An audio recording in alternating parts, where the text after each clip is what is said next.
Hi అండి, welcome to Annapurni talks. ఇవాళ వీడియోలో చాలా స్పెషల్గా మటన్ గోంగూర బిర్యానీ అయితే చేస్తున్నాను. తప్పకుండా ఫుల్ వీడియో చూసి ఒకసారి ట్రై చేయండి. మీలో ఎంతమంది తిన్నారో ఎంతమంది తినలేదో నాకు తెలియదు, కానీ ఇప్పుడైతే ఒక్కసారి అయితే తినండి. ఈ విధంగా చేసుకొని మళ్ళీ మళ్ళీ ఇలాగే చేసుకుంటారు, అంత బాగుంటుంది. మటన్ గోంగూర ఎంత ఫేమస్సో ఈ మటన్ గోంగూర బిర్యానీ కూడా చాలా ఫేమస్ అనమాట. సూపర్గా ఉంటుంది. నేను ఎలా చేస్తాను మటన్ గోంగూర బిర్యానీ అనేది ఒకసారి చూసి మీరు చేసేయండి. ఇప్పుడైతే ఒక బౌల్ తీసుకొని మటన్ అయితే శుభ్రంగా క్లీన్ చేసేసుకొని ఆ బౌల్లో వేసుకోవాలి.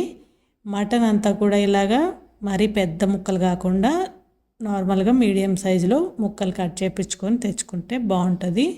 దీంట్లో 1/2 చెంచా పసుపు, 2 చెంచాల కారం వేసుకున్న తర్వాత ఈ మటన్కి సరిపడా సాల్ట్ వేసుకొని ఒక పెద్ద టేబుల్ స్పూను అల్లం వెల్లుల్లిపాయ పేస్టు, గరం మసాలా వేసుకోవాలి. ఇంట్లో దంచుకున్న గరం మసాలా వేసాను నేను.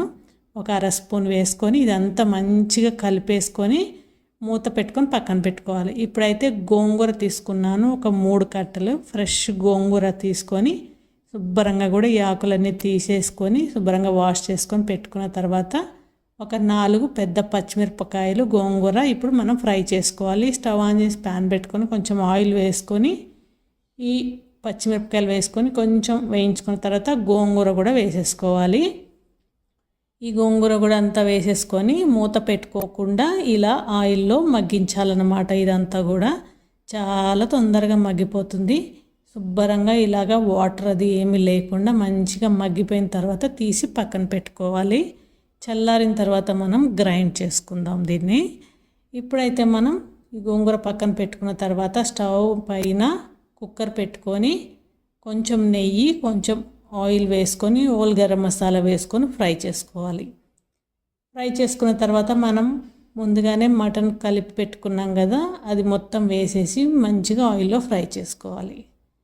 ఇదంతా కూడా ఒక 10 నిమిషాలు, పావు గంట సేపు మంచిగా ఆయిల్లో ఫ్రై చేసుకోవాలి. ఈ మటన్ అనేది చక్కగా ఇలాగ అంతా కలిపేసుకొని 5 నిమిషాల తర్వాత మూత పెట్టుకొని ఒక 10 నిమిషాల పాటు ఇలాగ మూత పెట్టుకొని మగ్గించుకున్న తర్వాత ఒకసారి కలుపుకొని దీంట్లో మనం ఈ గోంగూర పచ్చిమిరపకాయ పేస్ట్ అంతా కూడా వేసేసుకొని కలుపుకోవాలి.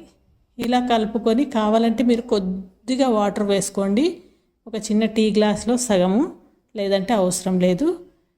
దీనికి సరిపడా సాల్ట్ యాడ్ చేసుకొని గోంగూర వేసాం కాబట్టి కొంచెం ఎక్కువ పడుతుంది.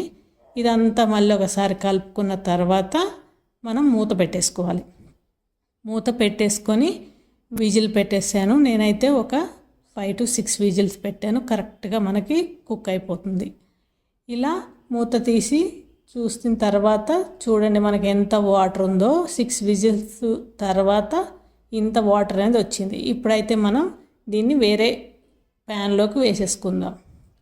స్టవ్ ఆన్ చేసుకొని ప్యాన్ పెట్టుకొని వేరే ప్యాన్లోకి ఇదంతా తీసుకున్నాను. ఇది తీసుకున్న తర్వాత దీంట్లో ఒక స్పూను బిర్యానీ మసాలా వేసి మంచిగా కలుపుకోవాలి. ఇలా కలుపుకున్న తర్వాత మనం ముందుగానే నేను రైస్ వండేసి పెట్టేశాను, బిర్యానీ రైస్.